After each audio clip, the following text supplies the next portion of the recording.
오늘 하나님 주신 말씀 시편 52편입니다. 성경 840쪽입니다. 시편 52편 1절부터 9절입니다.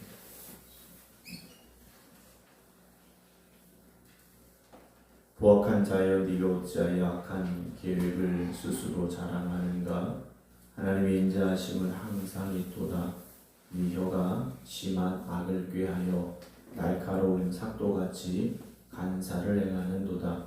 네가 선보다 악을 사랑하며 의를 말함보다 거짓을 사랑하는도다.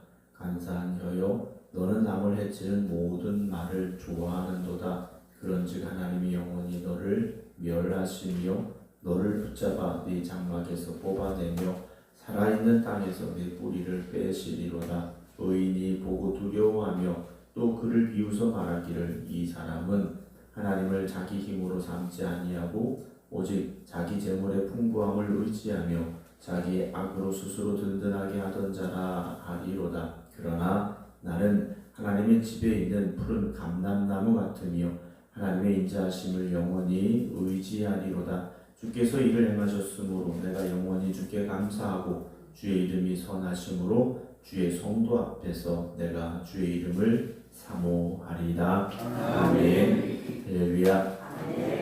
하나님께서 오늘도 여러분들의 삶 가운데 친히 주하시고 그 은혜로 인도하시는 모든 성도들 되시기를 주님의 이름으로 축원합니다. 놀라는 예배 드리고 계신 김성정 권사님, 박성준 권사님, 박용영 권사님, 심재숙 권사님, 안친환 권사님, 이미경 권사님, 이송배 권사님, 임승자 집사님, 주태경 장로님, 최석희 권사님, 박상영 권사님, 김용옥 권사님, 최석희 권사님, 김신남 집사님, 호흡자 권사님, 이봉춘 목사님 주님의 이름으로 축복합니다. 오늘 시편 52편의 말씀은 설명이 되어 있습니다. 에돔인 도액이 그랬죠. 에돔 사람 도액이 사울에게 가서 다윗이 아히멜렉 제사장 아히멜렉에게 있습니다라고 그래서 우리말하면 이제 신고를 한 거죠. 왜냐하면 다윗은 이때 사윗의 위협으로부터 도망을 다니던 중이었습니다. 그래서 다윗이 도망하던 중에 이 아히멜렉에게 가서 먹을 것을 구했던 그런 사건이 있었죠.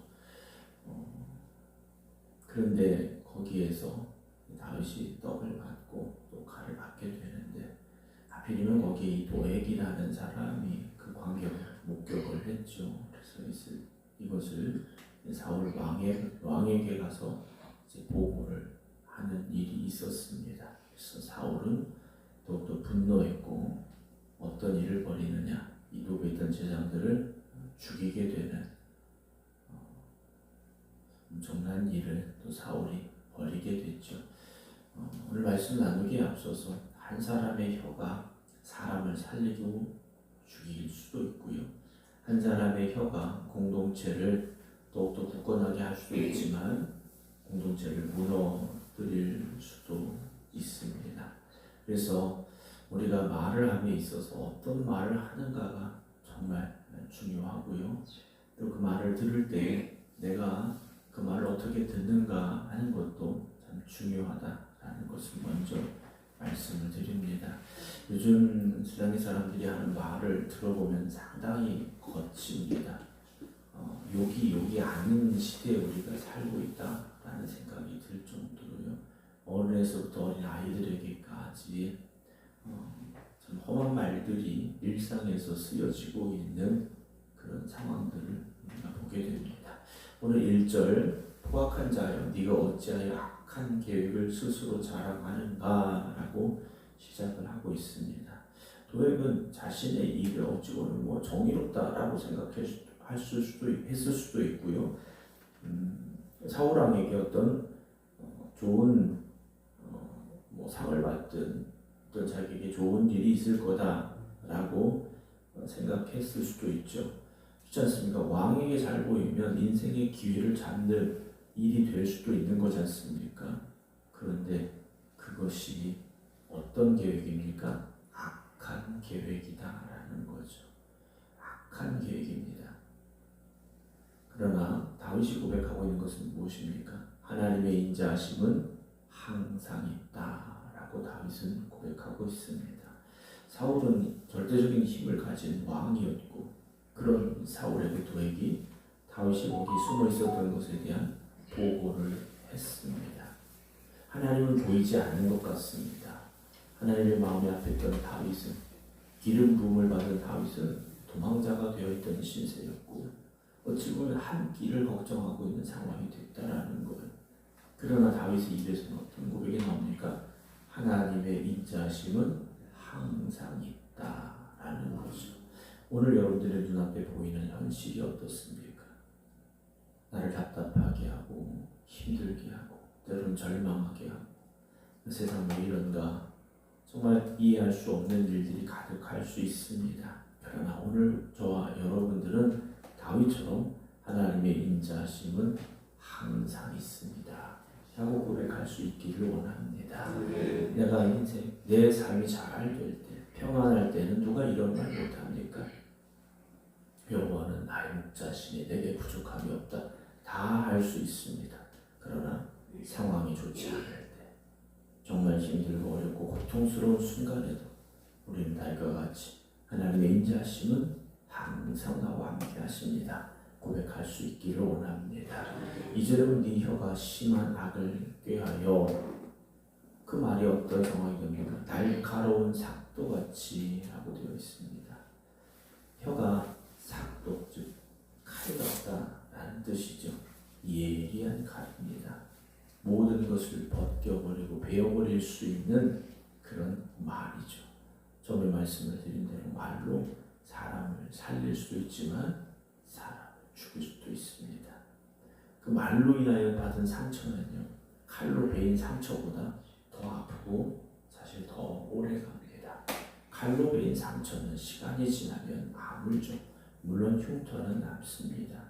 그러나 말로 베인 상처는요, 아물기가 쉽지 않습니다. 그래서 믿음의 사람들은 말을 함에 있어서 칼과 같은 말을 하면 안 됩니다. 그걸 사실을 말하는 건데요. 그렇죠? 사실일 수도 있습니다. 그러나 그 사실을 칼이 되게 해서는 안 된다는 거죠. 이게 옳은 말인데요. 그렇죠? 옳은 말도 칼이 되어서는 안 됩니다. 난 진실만 말해요. 여러분 진실도 칼이 될 때가 있다라는 거죠. 그래서 우리는요 상처를 내는 말이 아니라 회복시키는 말을 해야 됩니다. 편가르기라고 교회를 분열시키는 말이 아니라 교회를 화목하게 하고 하나 되게 하는 말을 할 수 있어야 된다라는 거죠. 요즘은 또 말만 그렇게 하지 않습니까? 핸드폰, 문자, 카카오톡. 여러분 단어 하나를 사용함에 있어서도 우리가 칼과 같은 단어를 사용하지 말아야 된다는 거죠. 그래서 우리의 말만 들어도 우리가 쓴 글만 보아도 하나님의 은혜가 느껴질 수 있기를 주님의 이름으로 축원합니다. 다윗은 그런 말들을 삭도와 같다라고 말해요. 그러나 3절에 네가 선보다 악을 사랑하며 의를 말함보다 거짓을 사랑하고 있다. 그렇게 말하는 이유가 뭡니까? 날카로운 칼 같은 이유가 뭡니까? 선보다 악을 사랑하며 의를 말함보다 거짓을 사랑하고 있기 때문이다 라는 거죠.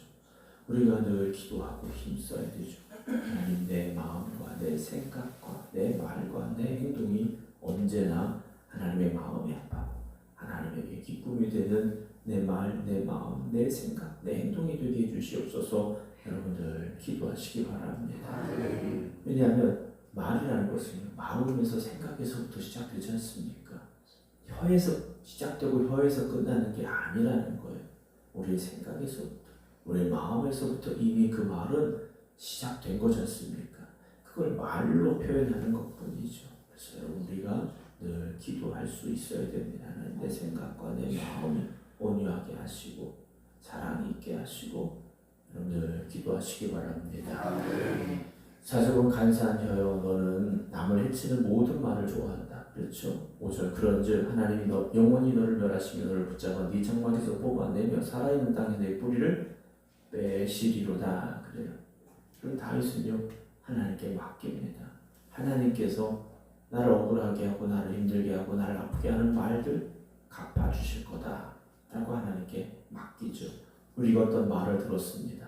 우리는 그 말에 반응하게 돼 있죠. 누군가 나에게 좋지 않은 말을 합니다. 그럼 우리의 마음의 속에 생각해서 그걸 대항하고 대적하고 똑같이 해주고 싶은 마음들이 생각이 들죠. 그러나 여러분 우리가 때로는 칼과 같은 말을 들었을지라도 똑같이 칼과 같은 말을 상대방에게 쏟아내서는 안 됩니다. 그럼 하나님 앞에 맡기시기 바랍니다. 그래서 믿음의 사람들의 말은요 온유해야 됩니다. 온유해야 돼요. 사랑이 있어야 되고요. 6절에 의인이 보고 두려워하며 또 그를 비웃어 말하기를 이 사람은 하나님을 자기 힘으로 삼지 아니하고 오직 자기 재물의 풍부함을 의지하며 자기의 악으로 스스로 든든하게 하던 자다 하리로다. 그래요. 여러분 의인이 보고 두려워한다 라고 되어 있습니다. 이것은 하나님의 심판을 가볍게 여기지 아니한다 라는 거지 않습니까? 또 그를 비웃어 말하고 있어요. 이 비웃는다라는 것은 말 그대로 조롱한다라는 것이 아니라 이 어리석음, 말을 함부로 하는 도액과 같은 사람을 향한 어리석음이, 도액과 같은 사람이 가지고 있는 어리석음이 얼마나 헛된 것인가를 표현하고 있는 그런 단어다라고 보시면 돼요. 그럼 우리는 어떻게 살아야 되느냐? 하나님을 자기 힘으로 삼아야 됩니다. 하나님이 나의 힘이 되십니다. 고백할 수 있어야 됩니다. 자기 힘이 어디에 있는가? 자기 재물의 풍부함을 의지하며 자기 악으로 스스로 든든하게 하던 자, 여러분 이렇게 되지 말아야 되죠. 여러분 교회가 든든하게 선다. 여러분 교회가 든든하게 서는 건 지난 주일도 말씀드렸습니다만 우리가 많이 모이고 우리가 서로 모이면 즐겁고 뭔가 막 할 수 있고 여러분 그것이 교회의 든든함을 표현할 수 있는 그걸 드러낼 수 있는 증거는 되지 않습니다. 그 교회에 속한 모든 성도들이 하나님을 얼마나 경외하고 있는가, 하나님의 그 거룩하심 앞에 거룩한 두려움을 가지고 서 있는가가 교회가 건강한지 교회가 정말 든든히 서가고 있는 것인지를 나타내주는 그런 지표라고 저는 생각을 합니다. 초대교회가 나눔도 있었죠. 얼마나 은혜가 있었습니까? 내 거라고 생각하지 않는다. 그래서 자기 걸 가져다가 힘들고 어려운 사람 도와주니 가난한 사람이 한 명도 없다라고 말할 정도가 됐지 않습니까? 그런데 놓치고 있었던 게 뭡니까? 하나님 앞에서는 거룩한 두려움을 놓치고 있었다는 거죠. 오늘 우리 교회가 하나님을 향한 거룩한 두려움 앞에 다시 서기를 원합니다. 다른 사람들한테 우리 교회에 대해서 이렇게 저렇게 말할 수 있죠. 우리 교회 요즘 전도가 잘 돼. 요즘 우리 성도들 너무 사랑이 넘쳐. 주일날 와봐. 예배같이 드려봐. 밥도 먹고 가. 다 할 수 있어요. 그러나 여러분, 그건 세상적인 모임에서도 얼마든지 가질 수 있는 모습들입니다.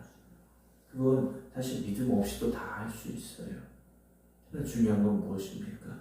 하나님 앞에 서는 거룩한 두려움이 있는 교회, 하나님 앞에 온전히 서는 성도들의 그 하나님을 향한 경외함이 있는 교회가 되기를 주님의 이름으로 축원합니다.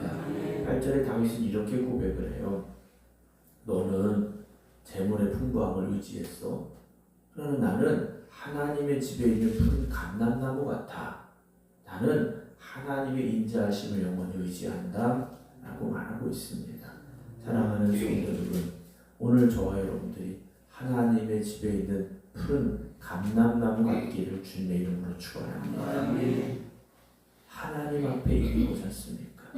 자기의 힘, 자기의 능력, 그것이 아니에요. 하나님의 집에 있는 푸른 감람나무라는 거죠. 하나님 안에 뿌리를 내린 나무지 않습니까? 오늘 저와 여러분들이 그렇게 하나님 앞에 서시기 바랍니다. 세상의 것들을 바라보고 세상의 것이 전부인 것처럼 살지 마시고요. 나는 하나님의 집에 있는 푸른 감람나무입니다. 그리고 나는 하나님의 인자하심을 영원히 의지합니다. 여러분 고백하시기 바랍니다. 세상이 여러분들을 힘들게 할 수 있고 사람의 말이 여러분들을 아프게 할 수 있어요. 그러나 여러분 그때 하나님의 인자하심을 의지하시기 바랍니다. 나를 위로해 주시고 나를 회복시켜 주시고 나를 사랑하시는 하나님, 그 하나님을 바라보시기 바랍니다. 9절에 주께서 이를 행하셨으므로 내가 영원히 주께 감사하고, 하나님이 그렇게 행하셨다라는 거죠. 내가 영원히 주님께 감사한다라는 겁니다. 주의 이름이 선하심으로 주의 성도 앞에서 내가 주의 이름을 사모합니다 라고 다윗은 고백하고 있습니다. 여러분 주의 이름이 선하십니다. 여러분 그 이름을 붙잡으시기 바랍니다. 오늘 저와 여러분들은 주의 성도 앞에서 내가 주의 이름을 사모합니다 고백할 수 있어야 할 것입니다. 내가 기도했는데 하나님 응답하지 않으셨어. 여러분 그런 말이 아니라 힘들고 어려운 상황에도 하나님의 인자하심이 나와 함께 하시고 내가 고통당할 때도 하나님이 나를 위로하셔. 여러분 그렇게 고백할 수 있기를 원합니다. 오늘도 이 하루가 우리에게 좋은 하루가 되기를 원합니다. 그러나 내가 생각하고 원하는 대로 좋은 하루가 되지 않을 수도 있습니다. 말로 상처받을 수도 있고 뜻하지 않은 어려움이 올 수도 있습니다. 그러나 하나님의 인자하심은 항상 함께 하십니다. 오늘 그 인자하심을 의지하여 하나님의 이름을 높여드리고 하나님만 바라보고 나아갈 수 있는 저와 여러분들이 되기를 주님의 이름으로 축원합니다. 기도하겠습니다. 하나님의 인자하심은 항상 나와 함께 하십니다. 다윗은 고백하고 있습니다. 오늘 우리가 그런 고백으로 살기를 원합니다. 사람의 말이 나에게 상처가 되어지고 세상의 상황이 나를 좌절하게 만들지라도 하나님의 인자하심을 바라보게 하시고 하나님이 지금 나와 함께 하심을 의지할 수 있는 저희들 되게 하여 주시옵소서. 혹시 사람의 말로 상처받은 이들이 있습니까? 칼에 베인 것처럼 너무나도 아픈 이들이 있습니까? 주님 저들을 위로하여 주시고 저들을 치유하여 주시옵소서. 내가 의지했던 사람이 나를 대적하는 사람이 되었습니까? 또는 누군가로부터 억울한 말을, 억울한 모함을 당한 이들이 있습니까? 주님 저들과 함께하여 주시옵소서. 하나님이 갚아 주시옵소서. 하나님이 저들을 다시 회복시켜 주시옵소서. 오늘도 절망의 날들을 살아가고 있는 이들이 있다면 하나님의 집에 있는 푸른 감람나무 같이 새 힘을 얻게 하여 주시옵소서. 소망 가운데 다시 일어서게 하여 주시옵소서. 이제는 우리 주 예수 그리스도의 은혜와 아버지 하나님의 극진하신 사랑하심과 성령님의 감동 감화 역사하시니 오늘도 하나님의 인자하심이 나와 함께 하십니다. 믿음으로 기도드리는 모든 성도들 위해 이제부터 영원토록 함께 하시기를 간절히 축원하옵나이다. 아멘.